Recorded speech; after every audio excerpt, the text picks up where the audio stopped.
Tujuan istri Nabi Sulaiman mampu digilir, sehingga kata Nabi besar kita Muhammad Sallallahu Alaihi Wasallam, Nabi Sulaiman itu kalau menggilir istrinya, niscaya anaknya, ketika Nabi Sulaiman berdoa kepada Allah, ya Allah, jadikanlah seluruh anakku menjadi pejuang-pejuang di agamamu.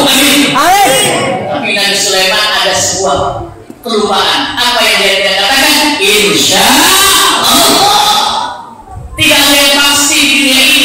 Bahkan kita tidak boleh berjanji besok saya akan bekerja, besok saya akan datang. Tidak boleh. Insya Allah. Nabi Sulaiman lupa mengucapkan kata insya Allah, maka anaknya tidak ada yang menjadi pejuang di jalan Allah kecuali dari 700 istrinya lahir seorang anak yang anaknya Depon. Karena tidak mengucapkan insya Allah. Nabi Sulaiman luar biasa kekuasaannya, kerajaannya sangat luas dari benua Asia dan Afrika, dari sungai Nil sampai sungai Efrat. Bahkan ada sebagian yang mengatakan Candi Borobudur itu peninggalan Nabi Sulaiman alaihissalam. Sangat luas itu kerajaan Nabi Sulaiman, pasukannya binatang, jin, burung, gajah, monyet, semut, pasukannya banyak. Selain pasukan manusia, Nabi Sulaiman juga punya pasukan-pasukan bangsa jin, bangsa hewan, bangsa binatang yang tunduk patuh kepada Nabi Sulaiman alaihissalam. Nabi Sulaiman juga diberikan mukjizat oleh Allah, bisa menundukkan angin. Jadi angin itu Nabi Sulaiman punya permadani. Permadaninya sangat luas, mungkin lebih luas dari Kampung Baru. Jadi permadaninya digelar, kerajaan dan singgasananya diangkat ke atas permadani. Lalu Nabi Sulaiman meminta kepada angin agar angin mendorongnya, ditiup oleh angin, terbang beserta pasukannya, terbang naik permadani. Kalau kita lihat permadani itu ada di film apa tuh? Aladinnya ada, namanya Nabi Sulaiman punya permadani yang menampung ribuan pasukan di atas permadaninya. Nabi Sulaiman keliling kerajaannya, kekuasaannya keliling semua. Begitu sedang keliling, Nabi Sulaiman melewati sebuah lautan yang luas. Begitu lewat lautan, Nabi Sulaiman ini permadaninya agak merenggang. Untuk remnya dulu habis. Remnya sangat kokoh sehingga tidak menabrak. Kenapa? Sebab Nabi Sulaiman terkaget ada sebuah cahaya yang keluar dari dasar lautan. Cahaya yang sangat terang, kal-abrar, bagaikan menara yang tinggi, cahaya yang keluar dari dasar lautan. Nabi Sulaiman berhenti di hadapan cahaya itu. Dan Nabi Sulaiman memerintahkan kepada jin iblis, iblis itu, jin iblis itu sukanya di kamar mandi. Jadi kalau kita di kamar mandi, jangan lupa baca Bismillahirrahmanirrahim.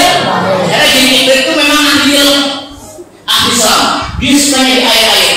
Jadi kalau ibu barangkali di kamar mandi, nanti saya kasih doanya. Doanya mudah.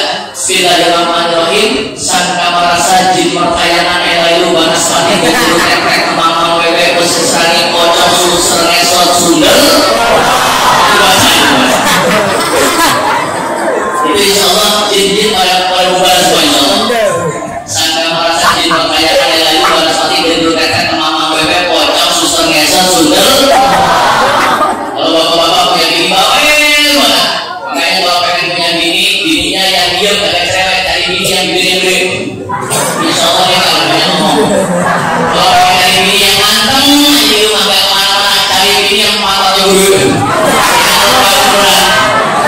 Kalau pengen punya bini yang selalu pakai kerudung, ke pasar pakai kerudung, kamar mandi pakai kerudung, cari istri yang kepalanya botak. Insya Allah mana-mana dia selalu pakai kerudung, kepalanya botak. Kalau tadi mau perempuan malu, itu yang punya begitu. Maka iblis supaya di kamar mandi, tempat-tempat doa, ya kamar mandi itu suka jadi iblis. Maka dibacakan doa itu. Atau bapak punya istri-istrinya cewek, ya dibaca Bismillahirrahmanirrahim. Cincang kembutut pangat cangkem itu. Itu ada doanya saya punya, nanti boleh amalannya ya. Kalau Ustaz saya minta doanya, tapi jangan lupa infaknya 350.000 untuk membangun musola. Nanti saya kasih contoh. Ibu bapak yang dimuliakan oleh Allah, lantas Nabi Sulaiman begitu lewat di dasar lautan ada cahaya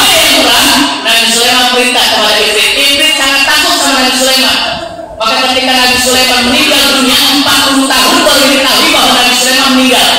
Sebab begini, dalam tafsirnya itu Nabi Sulaiman pernah mandi lupa menaruh cincinnya, jadi ketakutannya jinnya ada di cincin, dikasihkan ke istrinya. Nabi Sulaiman pergi. Begitu Nabi Sulaiman pergi, cincinnya diambil oleh jin, lalu yang menyerupai dari Nabi Sulaiman alaihissalam dan merebut kekuasaannya, lalu dihidupkan kembali.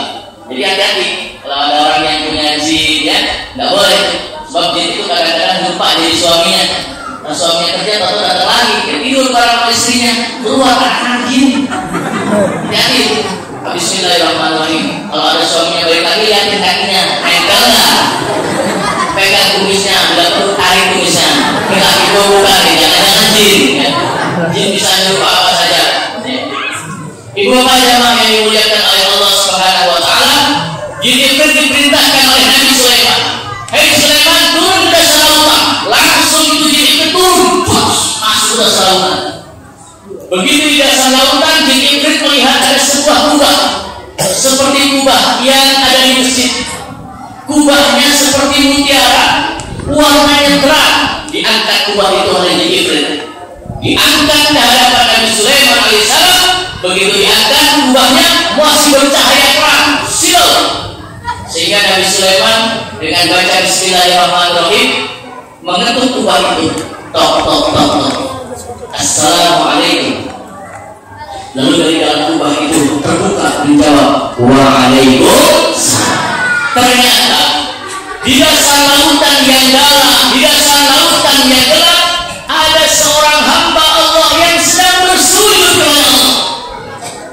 Ada orang yang bertasbih kepada Allah.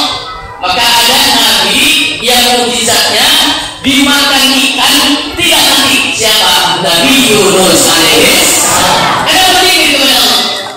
Ada di dalam kubah itu, di dasar lautan yang gelap, ada orang yang sedang bersujud kepada Allah, bertasbih kepada Allah. Sehingga begitu diketok Assalamualaikum Waalaikumsalam, dia terbangun dari sujudnya.